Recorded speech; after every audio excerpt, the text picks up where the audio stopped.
أغلب الناس النهاردة مشغولين بحرب إيران والخليج، ومحدش بيجيب سيرة إسرائيل اللي هي سبب المشاكل كلها. ولكن في حرب تاني شغالة وأشد شراسة، وكان قايدها واحد بس الله يرحمه، ما هوش فريق واحد بس أرسله الله عز وجل ليوعي الناس ازاي تاكل وازاي تشرب وازاي تعيش في استقامة. بعد ما مات الحرب اشتغلت أشد وألعن. يعني كله دلوقتي السوشيال ميديا كأنك انت مع الناس، السوشيال ميديا انت مع الناس، فكل ما بتشوف الفيديوهات اللي ضد الناس بتوع الشيطان، اللي ضد الراجل ده الناس بتوع الشيطان، اللي يقودهم الشيطان، اللي هم بزمرة الشيطان الرجيم، اللي هم عايزين يقضوا على البشرية.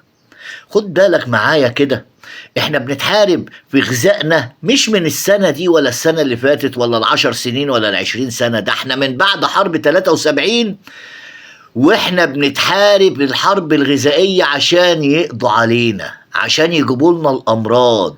وهو بصراحة هم نجحوا، الشعب المصري تفشت فيه الامراض من كل الاتجاهات. وكان سببها ايه؟ كان سببها الاكل اللي احنا بناكله والشرب اللي احنا بنشربه، وايه وشركات الحكايات الكتيرة قوي، وكلها استثمارات جاية منين؟ الاستثمارات الكبيرة قوي دي اللي جت عملت مشاريع الاكل والشرب عندنا، بعد ما قالوا لنا لا ما تزرعوش القمح، ازرعوا الكنتالوب وازرعوا البرقوق ايام يوسف والي.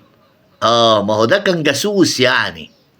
فاحنا شربنا وكلنا كل الامراض. ربنا ارسل لنا راجل بقى عشان يوعينا، لا لا لا لا، حاسب بقى من الحاجات دي لحسن الحاجات دي بقى خلاص يعني تلفت دماغتنا ودلفت معدتنا. الحرب شغالة عليه وشغالة على أي حد بيجيب سيرة الراجل ده أو بيتكلم الكلام اللي بيقوله الراجل ده وبيقويه. صدقوني بيختلوه. وصلنا للاغتيالات. في دكتور صاحبه لسه برضو مختلينه من قيمة أسبوع في دبي، عاصمة الشيطان. يا جماعة يا جماعة، لازم توعوا، واللي مش فاهم يوعي اللي فاهم. أكلك وشربك دليل على صحتك. ما تاكليش جمبري عشان تروح معرفش عايز تعمل ايه وتسوي ايه. حافظ على معدتك واصبر عليها شوية وانت هتلاقي صحتك تمام، لا هتاخد لا احمر ولا اخضر ولا ازرق ولا حكايات من دي ابدا. ولكن لازم تبقى فاهم ان دي حرب عايزة تقضي على الامة دي. الامة دي عايزة الناس دي تقضي علينا عشان يوصلوا للمليار الذهبي. بيعملوا كل الحواديت وكل الحكايات. خد بالك من اكلك وشربك يا سيدي. يعني مش هقول لك ما يعني خد اللي يريح معدتك. الاكل اللي لما تلاقي نفسك انت تعبان ما تاكلش الاكل اللي انت اكلتها امبارح دي، كل غيرها، كل بقى من الطيبات واظبط نفسك عليها، هتلاقي نفسك صحتك بقت زي الحديد.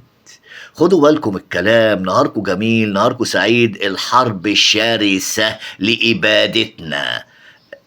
حط المعلومة دي في دماغك، الحرب شرسة لإبادة بني آدم مسلم مؤمن بالله موحد بالله. تحياتي لكل الناس ونهاركم جميل.